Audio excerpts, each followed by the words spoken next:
ESPN1420.com. Welcome back into Bird's Eye View. And as promised, got some great guests in the studio right now. Beau Williford, no stranger to these airwaves. You heard him this morning. You've heard him many times.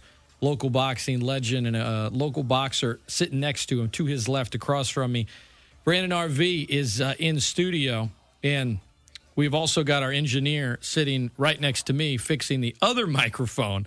And we've got a guest all the way from across the pond in here, which we might hear from him a little bit later. So a crowded studio right now. But Brandon, Beau, welcome, man. What's going on? Getting ready for this national championship and trying to get Brandon ready and a lot of work to be done. That's Beau Williford, his voice. Brandon, when was the first time you met Beau? The first time I met Beau, I believe it was in 2009. I was 15 at the time. That's when earlier he spoke about CRISPR King, brought me over. And from there, it took off, and I won my very first fight at the 2009 Louisiana State Golden Glove Championships. So, Beau, it sounds like Brandon took to the sport. I mean, I'm sure, I know he's put the work in, but it sounded like he was a natural. Can you kind of see that when a kid comes in, like, I know this guy's going to be good? Yeah, well, ask him. I told him the first day, I said, you'll be able to do whatever you want to do, son. And the only problem he had at the time was the talent was there and the skills were there. He just didn't have, self-belief wasn't there. You know, he didn't believe in himself like we believed in him. But now he's come to the fact that he thinks he can whip everybody that walks. Well, man, I saw you guys walking in, getting out of the car today in the parking lot, and he didn't know I saw him, but I saw him, you know, taking a couple jabs, just, you know, air punches. What do you guys call that in the boxing world? When you just walking around outside, walking around the house, and you just throw a couple? Shadow boxing. But it's pretty much a habit every fighter has. Just once in a while, you catch yourself throwing a few. You don't even realize when you're doing it. You don't even realize it. No, it's just something that just happens. Awesome. Brandon Arvie, our guest. Well, you said you met him when you were 15. I got to be honest, and I'll tweet a picture out later. You still look like a young man. You get that a lot. I mean, you're 24, but you look like you're. I mean, you still get carded just trying to get into an R-rated movie? No, not that, not that bad. But like I told you earlier, the casinos, or they constantly check my ID and they think I'm maybe 16, 17 years old, and I have to constantly show them my ID and I guess I have to know to be flattered about it. I guess take it as a compliment. Hey, why not, man? I never get it, so I'll take it if someone gives it to me. That's the same thing. I check my ID, see if I'm too old. Well, you just celebrated a birthday recently, right, Beau? Right, yeah. So you turned 50, right? 39. Big 39. Oh, I'm sorry. Excuse me. I'm sorry.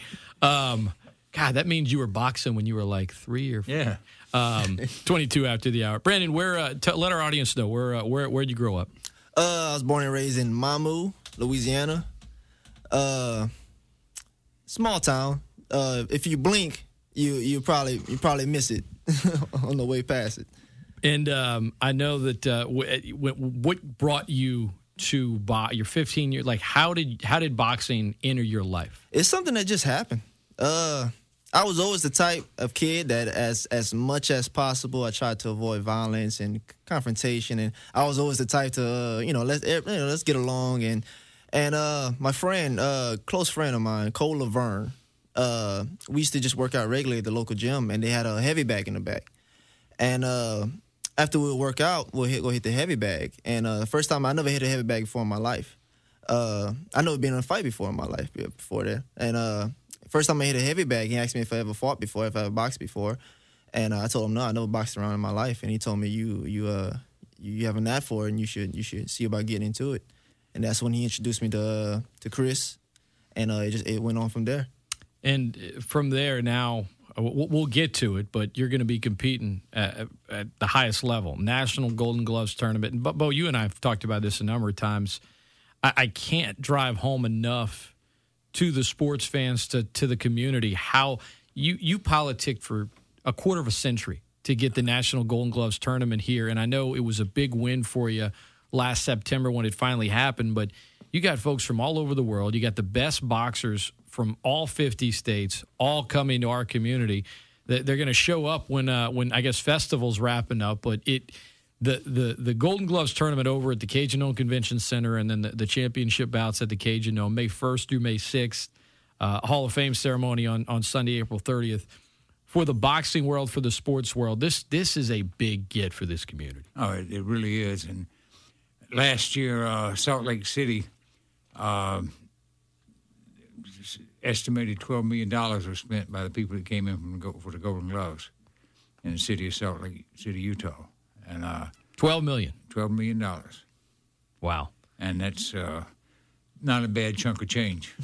No, I would say it's a pretty good chunk of change. Are you so of the total? How many people do you think come to a community? Well, just the boxers alone is about 350, and then you figure 2 coaches. That's per boxer. That's like 700 right there. So that's over 1,000, and then parents and grandparents and aunts and uncles and cousins and brothers and friends come in from all over the country to see these guys box in this tournament, because this is the most prestigious boxing tournament in the world after the Olympic Games. It's truly remarkable, and to have some of the local fighters participating in it. For folks that want to learn more, where they can get tickets, things like that, the dates, you can head over to ESPN1420.com. I got the info over there. Golden Gloves Boxing, you'll see it on the What's Hot bar. Click on it. It's all there. But you look at the likes of a Joe Louis, a Muhammad Ali, a Sugar Ray Leonard, a Marvin Hagler, Michael Spinks, Thomas the Hitman Hearns, and Mike Tyson, Oscar De La Hoya, Evander Holyfield. The list goes on, but they're all former Golden Glove champions. Oh, yeah. Jerry Cooney, Jerry Quarry, who still holds the record for.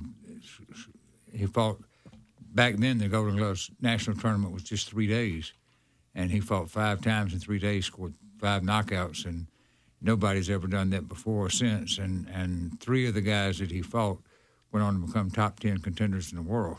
So for Brandon, when he starts, what's the best case scenario? Like, how much, if he continued to win, how much would he potentially be boxing next week? It depends on how many guys are in his weight class.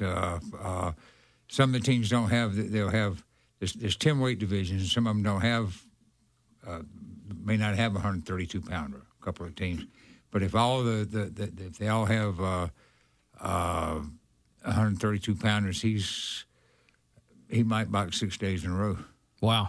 So have you ever done that before? No, not 6 in a row. What's the most days you've boxed in a row? 3. And what is that after the 3rd day? Like, how's your body?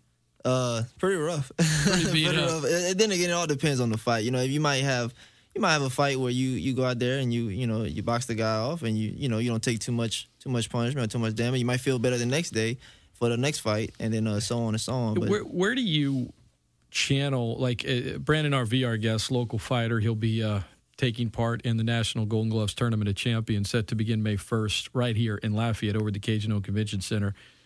As a guy that doesn't really, you said it before, the first time you had punched a bag, you never been in a fight before. Right. And then you get into boxing and you're in a ring and it's like, look, this guy's going to try to knock me out. I'm going to try to win the fight. So where did some guys get into the sport, they just love to fight. Right. They've been in I always got in fights growing up in the backyard, whatever. Where do you channel that? Is it where do you channel the competitive nature to basically turn it on? Because it sounds like you're very different in the ring than you are outside of it. Right. Yeah, I get that a lot. It's like a switch. I'll box. If a fight breaks out, then we'll fight. But I guess if I had to categorize myself as my style, I guess a cerebral fighter. Hit, don't get hit. Sure. And just take less punishment, but at the same time, do work. Go to work. Growing up, which of your parents was the better athlete? I know my mother, my father. I'm not too familiar with my father, but he was pretty good at basketball, local basketball, high school star and stuff. And my family was always big in like basketball, but I was always horrible at basketball. They tried to put a basketball in my hand, I was just horrible. But boxing is just put the boxing gloves on your hands. Yeah, and it just happened. So you ended up going to LSUE for a time? Correct. And why did you leave? What happened? Something in your personal life? A few years ago, my stepfather, he had a stroke. It was my mother worked very hard. She had to take a year off from work. When it happened, and me and my older brother, we help her out, of course, helped her out and everything, and I just had to take time away from school, And so when something like that happens in your life, how does they go hand in hand, but the lessons you learn in boxing, right. How does that help you in your personal life, and then vice versa? When you're in the ring, it's like, man, I mean, this is about, but I've been through more in my own life. The way I see it is that if you've been through trials and tribulations in life, and I go in there thinking, well, he can't hurt me anymore as that I've been hurting in life, so he's not going to hurt me as much as what life thrown at me. You know? So. What's your career record? Been arrested twice for drunk driving. No, not you, Beau. That's supposed to be confidential. But no, jokes aside, be honest with you, I can't. I don't care. You fight so much in amateurs, you really don't keep up with it. After the years, you tend to forget about it. I went through his book recently, and I don't remember exactly what it was, but I think it was like 48-9, something like that. And he hadn't lost a fight in a long time. Yeah. Which fight in your life stands out the most? Probably the one that's coming up. I don't know if it happened yet. It's hard to say, but you're always looking forward. If I had to, always looking forward. So your next fight is always your best fight. That's your mindset. I always try to outdo what I've done before. So you to get to nationals, you gotta compete through a number of different levels. Right. It started here and then Little Rock, and now back here for nationals. What was the top fighter you faced in Little Rock? Well, the guy from Ukraine, I believe he had 72-1. 72-1.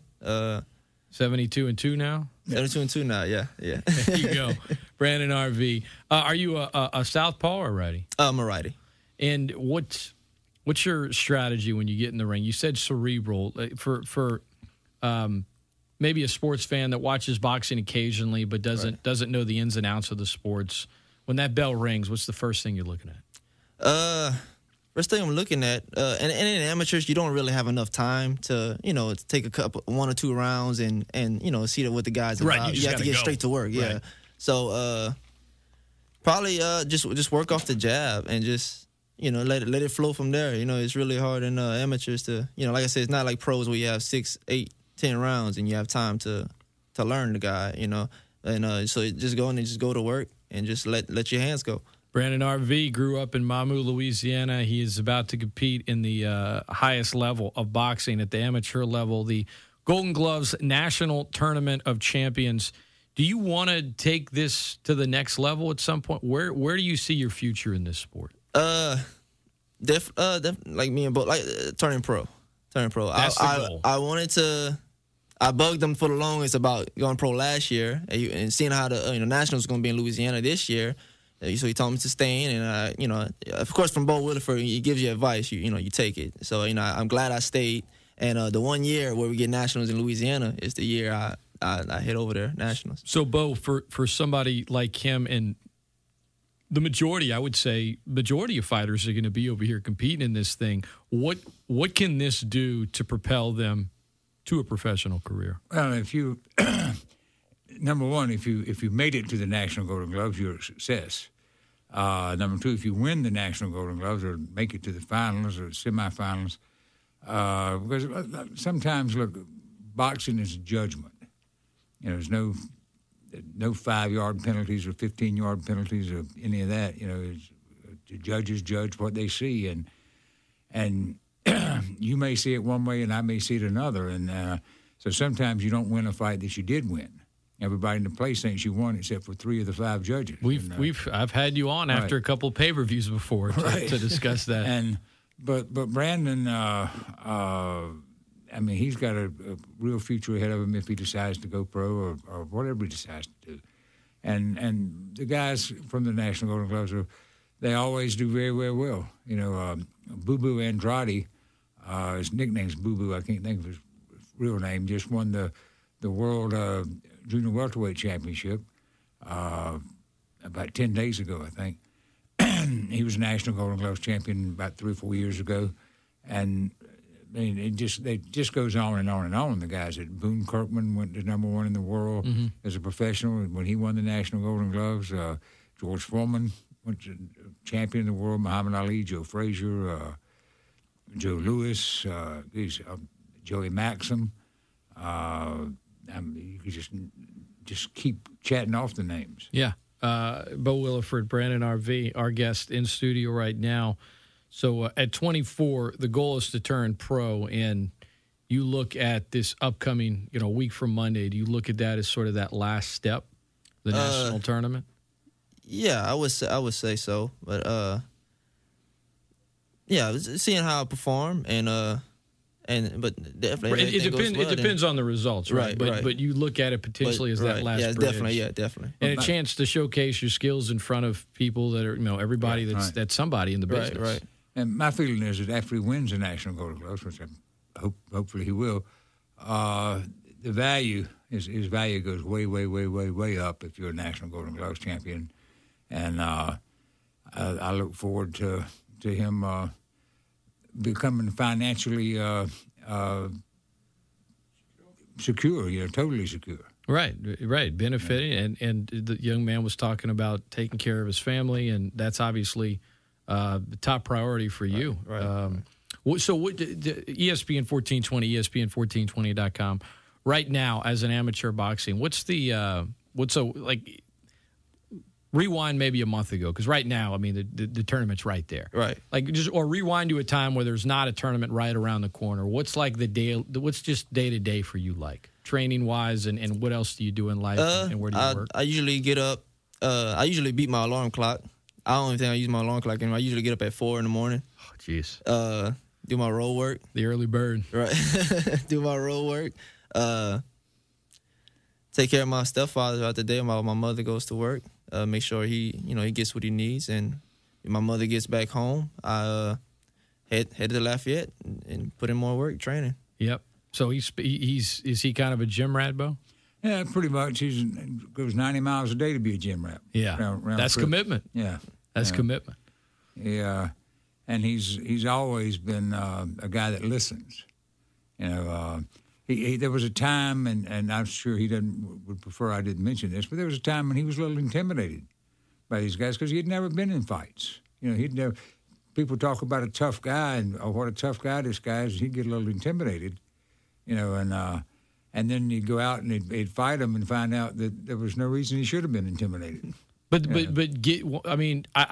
I guess I could understand it. Once you get in the ring and you see, I'm pretty good at this, that's when your confidence rises, and that's when you say, you know what? I mean, I took a few shots, but it's really not that bad. It was just the intimidation factor came because it had never happened before, in my life. But now that it's happened, it's like, I'm pretty good at this. Right. Confidence level starts building, and then before you know it, you're competing in the National Golden Gloves Tournament of Champions next week. For years, I was after him. I know it drove him crazy to throw the left hook after the right hand.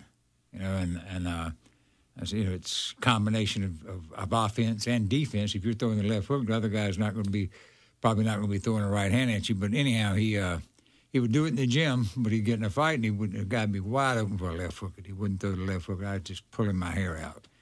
And in the Golden Gloves last year, he threw the right hand and threw the left hook, and the guy stretched out, and he said, "Hey, Coach, that works." See, I've been telling you this all these years because it didn't work. But he said, it sounds like Brandon was a quick study. I imagine you. Is it? I could just be stereotyping here, but when you have somebody that comes in and says, "I want to box," and they have gotten into a bunch of fights, quote unquote, in their life, and they think they can box. Whereas someone like him that's like, look, I think I could be good at this. I've never gotten in a fight before. Is somebody with that mentality more anxious to learn right off the gate much more than somebody that's like, I know what I'm doing, you don't know what you're talking about? I mean, that's got to be frustrating. Like, of course I do. I'm a boxer. This isn't the back of a parking lot. You don't know how many guys we've had come in the gym that were real street bad guys, supposed to be anyhow, at least in their own mind. and come in and tell me how bad they were, and I'd say, well, we'll find out how bad you are. Get you in some shape first, and like we don't just throw people in.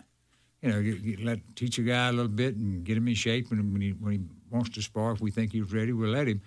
And most of those tough guys, first time they get hit in the mouth, you know, they're used to hitting guys and getting away with it, and they hit this guy and they get hit in the mouth 3 or 4 times, and they say, well, maybe I don't like this so much. Right. And it's you learn pretty quick if somebody's in it, and right. Can you tell after the first day if somebody's going to make it or not? Sometimes you can't. Sometimes I've seen kids I thought, geez, what's he doing in here? You know, and then they turn out to be some of the best ones we've had. But Jesse Saloom, first time Jesse Saloom ever came to the gym, I said, geez, he couldn't jump rope if you had somebody hold it for him.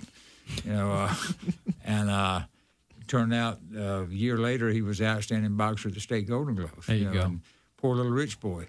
You know, and you know, you just never know. You know, the kid from New York, Matt Klickerman, you look at him, you wouldn't think he was a tough guy at all. You know, and he's a bad boy.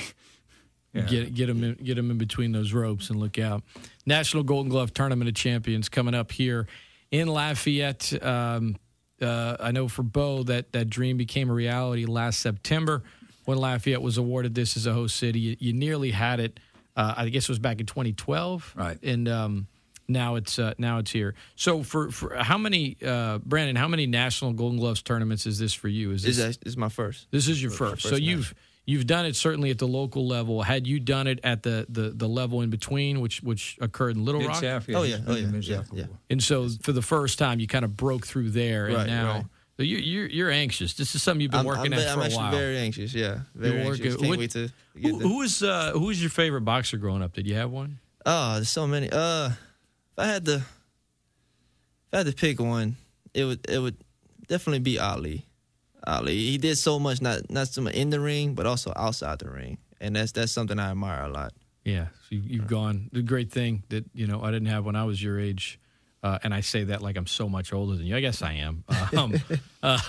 But I just going on YouTube and pulling up old fights, is that something you do a lot? Oh, all the time. Ezra Charles, Willie Pep. I mean, I watch a lot of the older guys, Ray Robinson.